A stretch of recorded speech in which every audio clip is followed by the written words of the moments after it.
Hey, hello guys, welcome back to Zhejiang tongli heavy machinery channel. My name is Richard.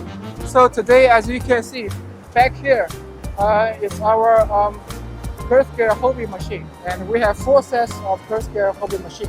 The diameter is 8 meters, ranges up to 12 meters.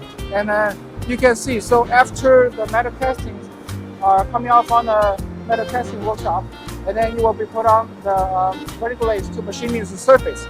So after the girth gear surface is machined by the vertical lathe, they will be put it on the Hobbing machine to do the final machining of the surface. You can see right now it is in process, but then after it is finished, you will have the tooth feature, the tooth surface feature on the girth gear. And then that is the last step of making the girth gears.